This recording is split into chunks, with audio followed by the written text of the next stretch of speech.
15 August 1945. Brisbane erupts in wild celebration. Men, women and children are cheering and dancing in the streets. Buildings are strung with bunting. Confetti swirls like a summer storm. It's victory. Victory in the Pacific. World War II is at an end.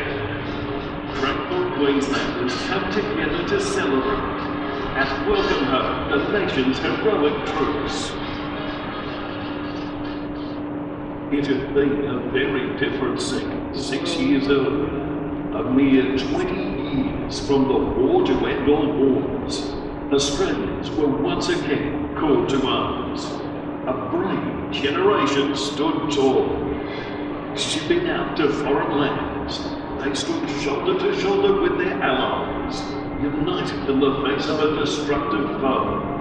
But in 1941, when the first bombs fell on Pearl Harbor and Malaya was invaded, the threat to our freedom loomed closer to Australian shores. And when Singapore fell and bombed Darwin skies, our troops were called home to repel the enemy at our door. These are our darkest hours, as the invaders press relentlessly towards our shores. Queensland brace for attack. Air raid shelters are done, windows blackened, and supplies rationed. Our valiant sailors and airmen, outnumbered but undaunted, patrol the Pacific. In the stable jungles of Borneo and New Guinea, our courageous troops battle raiders and nature alike. 1942 brings a turning point.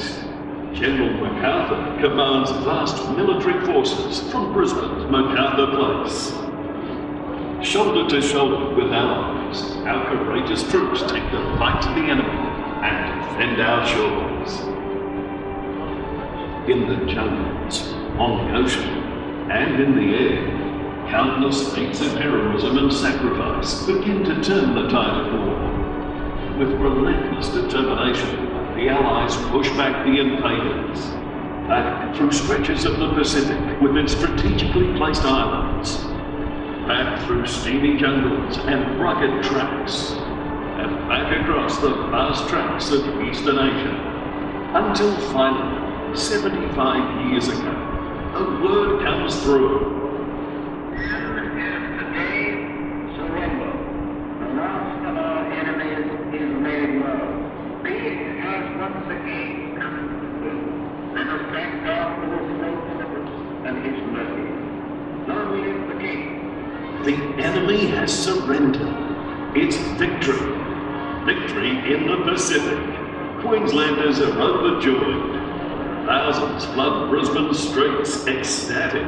Relief and jubilation overflows. Laughing, cheering, singing and dancing. They don't pack their hats, wave streamers and flags. Anything that can be made into confetti is put to that task. Banners are hung, and a string of lights is draped from the clock tower of City Hall. And as our victorious troops parade down Queen Street, some scramble up buildings, perching on shop walls to salute their comrades in arms as they march by. But beneath the parades and celebrations runs an undercurrent of sadness. For many of our brave servicemen and women did not return home. Our peace and freedom bought by their ultimate sacrifice. Others have returned broken, in body or in spirit. For them, a hard, long road to peace still stretches out ahead.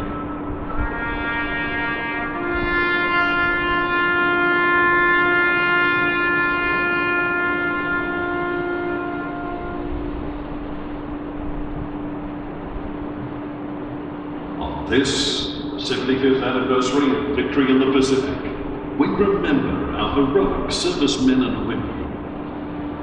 Those who returned, and those who gave their lives to defend us. And we pay tribute to all generations of Australian defence personnel, who, to this day, continue to protect and defend our Australian way of life.